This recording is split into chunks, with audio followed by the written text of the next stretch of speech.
All right, y'all, let's do a quick rundown of everything that went down in hip-hop yesterday. It wasn't quite enough for solo videos, but trust me, it was enough. Today, we're talking about how Young Thug might have made the biggest fumble of his career with that plea deal. Andrew Schultz is doing way too much with Kendrick Lamar's name and black women's business. And OVO Mal, well, Mal is out here saying that Beyonce's Christmas Day performance will outshine Kendrick's Super Time halftime show. Spoiler alert, it won't. So grab a snack, maybe a 10-piece hot lemon pepper like Yak Gotti, and let's break it all down. We first gonna start off with Young Thug and his plea deal, a win or the biggest L. So let's start with Atlanta's own Young Thug. He's been out for a few weeks now after taking one of the most controversial plea deals in hip-hop history and street nigga history. Let's break it down. Thug took a deal to free himself from Fulton County Jail, but it comes with some strings, scratched at some chains, and he got 15 years of probation, a 10-year ban from Atlanta, and a 20-year sentence hanging over his head if he slips up. Now, do y'all want the good news or the bad news first? Now, the good news is that the judge might have saved his life by banning him from Atlanta. No cap. This might be the structure that Thug needed to get away from the streets and some of these folks who don't mean him any good. It's like a court-mandated self-care, right? Now, the bad news is a 10-year ban from your hometown is crazy. No Thanksgiving with your grandma, no Christmas with the kids. And I understand you can fly them out to you, but ain't nothing like pulling up in that little ass house that your grandma owned with all 15 of your siblings. Not even a quick trip to Lenox Mall for some retail therapy. Bruh, that's not a plea deal, that's an exile. And while Thug is out here adjusting to his new leash, he's watching his homies Yak Gotti and SB walk free. Yep, they were found not guilty. Young Thug's reaction to the verdict. Be honest. All right. So let me tell you something. Jeffrey called me about 5 minutes after that verdict came down. I'm sitting there in my office. I'm watching it on the live stream. I'm doing some work. I'm excited as hell for Max and Doug and their clients. And I look over, my FaceTime is ringing. And it's Jeffrey. And he's like, oh, man. He's like, his reaction was twofold. He was happy for Kendrick and for Stillwell, very happy. He was happy that they're coming home. There was a part of him, I think, that was thinking, you know what, we probably should have gone all the way, because we would have been walking out of there with a not guilty verdict as well. And I agree, we would have, and we wanted to. Came a point where Jeffrey made the decision that he wanted to go ahead and enter that plea and go home on that day, and he did. But so his reaction, he was happy for them. There was a little bit of regret on his part, but overall, he's still doing great. He's happy to be home. I was talking to him. He's out in California. He's out in LA. So he's doing just fine, and he's going to be doing just fine. Good. As a matter of fact, look who's calling now. Oh, is it Young Thug? Yes, it is. Hold on. Wow, let's put him on speaker. Isn't that Hey, something? Jeffrey, what's going on, man? Man, just chill. What you got going? I'm actually on a live stream with a reporter talking about you. Okay. Say hello to the folks. Hey, y'all see Young Thug? Hey, Young Thug, we have been praying for you, supporting you, watching you. We are keeping you in prayer while you're on this probation. It's just, we got you in prayer. Hey, Jeff. Yes, sir. Give me off of the probation. Okay.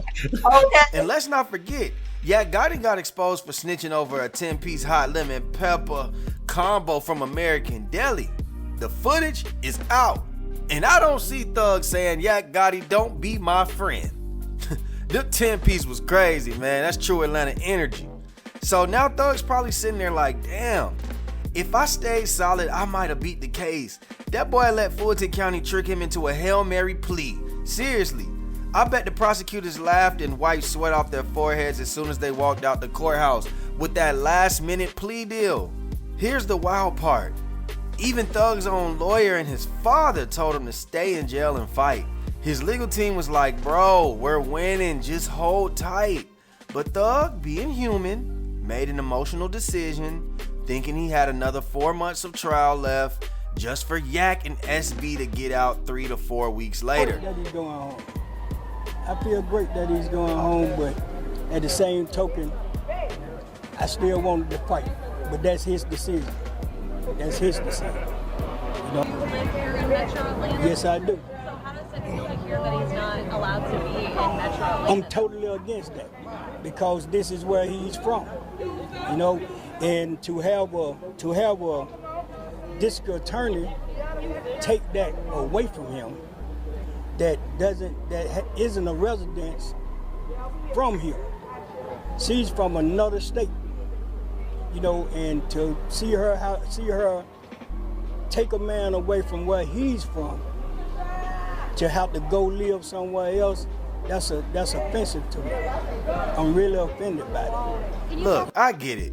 Holiday season rolls around and you start missing home, your 6 kids, your siblings, your famous girlfriend. That cell gets colder when it's December, no doubt.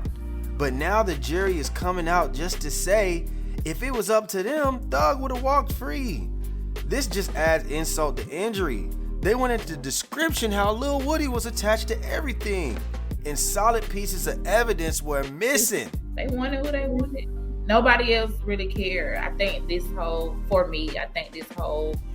case had something to do with Thug.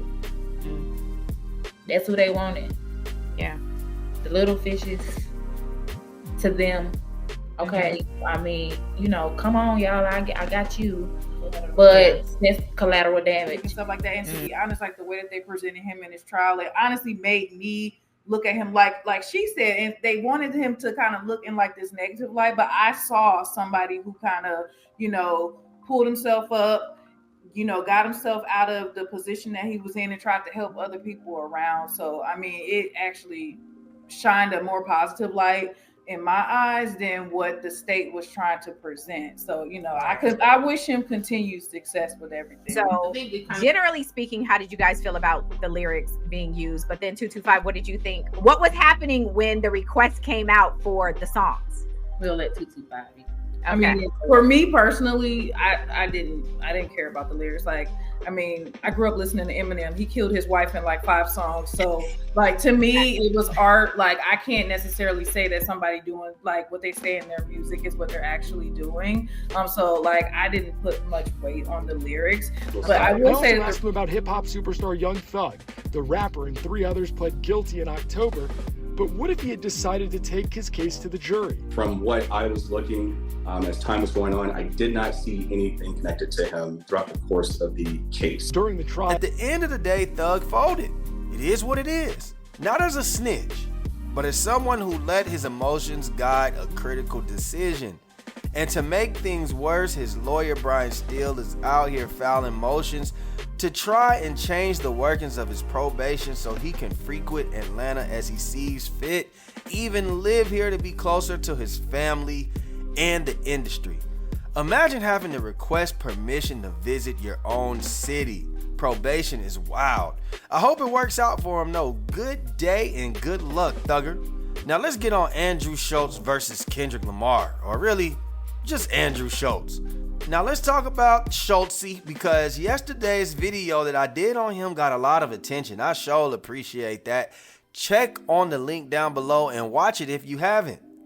And y'all know nothing stirs up YouTube like race and comedy crossing lines. So let's dive in. Here's the setup. Kendrick Lamar called out 2 black dudes on the Shits and Giggle podcast after they appeared on Schultz Flagrant 2 show. Terrible podcast name, by the way. Grown man giggling is crazy. Okay. Too much toxic masculinity. On the episode, Schultz made some disparaging comments about black women, calling them stressful, abusive, and aggressive. And instead of checking them, these dudes just sat there and giggled like backup dancers. You guys don't know about the black girlfriend effect. She just... Wait, what is the black girlfriend effect? This you don't know about this? Glow up the other culture. Yeah, so you'll see a guy who's had a black girlfriend, all of a sudden he's got buzz cut, like clean shape up. Glows up, bro. I like that. They shave their hair because they start losing it. Because they're so stressed being around this black girl complaining about shit all the fucking time. That's why they gotta shave their hair. Nah, bro. White guys with black girlfriends, They grow a step- beard they step their because dick there's up. more cushion when they get slapped the fuck out of.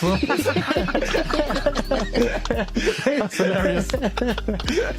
I think the black girlfriend effect.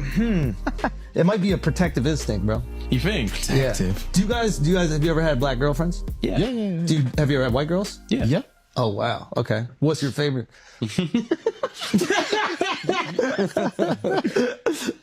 We love them all. Yeah. Oh really? We love them all. Yeah. That means white. Yo, who gets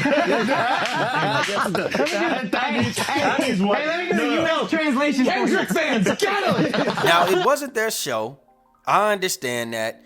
But Kendrick is saying, hey, man, it's a law not to disrespect black women. You should have did something, which I understand that too. Now, Kendrick wasn't having it.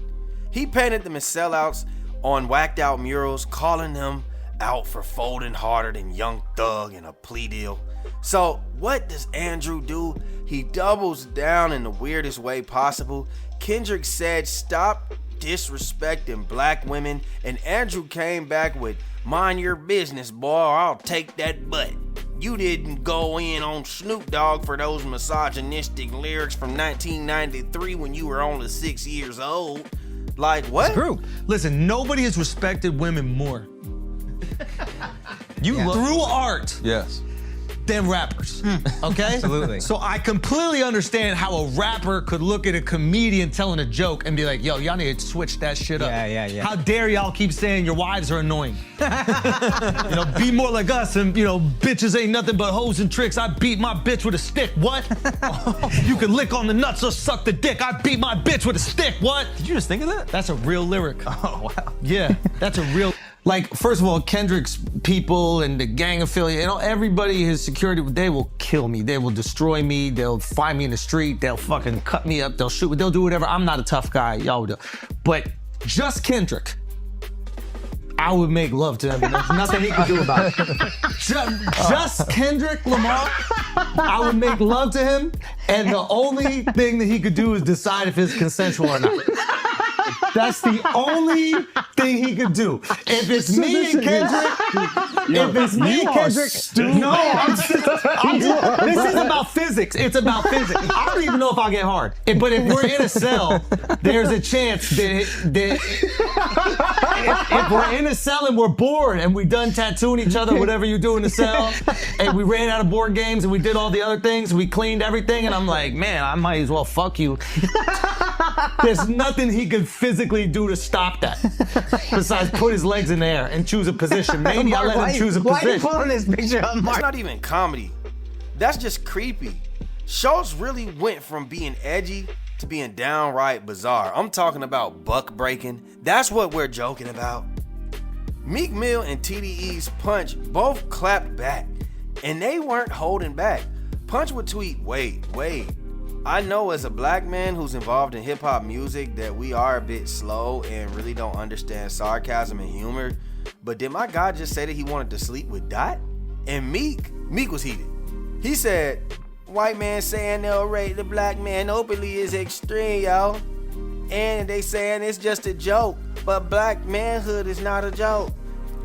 I seen the same guy saying I was gay on the stand-up.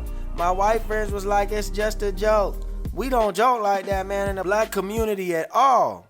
Now, I agree with both guys, except I have to say, Meek's response to Diddy's allegations was actually more so the butt of the joke that Andrew poked fun at, more so than just saying, hey, he's gay. So I just wanted to clarify that. He actually said that Meek had the worst response for somebody who's ever been tried with gay accusations. But we are talking about Meek Mill, guys. He's only smart to a dumbass. So at the end of the day, Schultz got what he wanted, clout. And honestly, I'm capitalizing on it too. But Schultz, if you're listening, rape jokes are weird, my guy. Tighten up. Finally, let's end on a lighter note, or maybe not, depending on how delusional OVO Mal gets. You see, Mal is out here claiming that Beyonce's NBA Christmas Day performance will outshine Kendrick Lamar's Super Bowl halftime show, and he's saying that Kendrick Lamar is being set up in the worst way. because there's no way that his numbers are gonna trump Beyonce's. If you're Kendrick, are you upset that Beyonce's performing at the halftime on Christmas? Why? Because I think her viewership will be higher than his. It's the Super Bowl. It's Beyonce. It's the Super Bowl. It's Beyonce. Beyonce's bigger than the Super Bowl. I'm a Beyonce fan. I'm telling you that it's still the Super Bowl. If I'm Kendrick, you're not looking at the NFL like, fuck, why would y'all put this fucking megastar that's a bigger star than I am on the halftime show 2 months before me? Like, that's a lot of pressure on Kendrick now, is all I'm saying. On average, that's Beyonce. Those are Mal's words. Now, his crew would tell Mal that, man, you need to go get a plan B the way you riding that thing backwards, and you might be pregnant already, my boy. Because the Super Bowl Pepsi halftime show averages 117 million viewers, where NBA Christmas games as a whole average around 30 million. And the NBA this year, the viewership is declining. Beyonce is great, no doubt. But Mal, my guy, you really gotta take the meat out of your mouth real quick. I know you beat academics to that glizzy, but let's think about it. You think that Beyonce is really gonna make up an 85 million viewer gap? Do you think that she holds that much star power globally? On average, no matter what, 117 million people are watching the Pepsi halftime show. Average Christmas Day game, 28.7 million viewers. This is not even comparable. This will probably crack 30. You think the average is 28 million with Beyonce performing the halftime is only gonna do 30 million? I can tell you what, it's not gonna do 117. It might get 40. Sure, we'll double it. Give it 60. Y'all are tripping, man. But we gonna find out. I'm just saying, if I'm Kendrick, I definitely am like, fuck. Be for real. You see, Mal's co-host told him that he sounded dumb, but Mal is out here defending Drake and slandering Kendrick like it's his full-time job. I'm confused. On the Joe Budden podcast, Mal used to be the cool, demure, chill. I didn't know that he was the saddle up Drake fan club type of guy. Honestly, he's riding for OVO so hard, I'm surprised that he's not in a delivery room holding Drake's hand. But keep doing whatever you're doing, Mal. Loving the pregnancy glow. So what do y'all think? Did Thug fold under pressure? Or did he just make the best of a bad situation? Is Andrew Schultz out of line? Or is this just another clout chasing move? Or does Mal need to stop drinking that OVO Kool-Aid? Let me know in the comments. Don't forget to like, share, and subscribe. I'll catch y'all on the next one. We out, baby. Boo!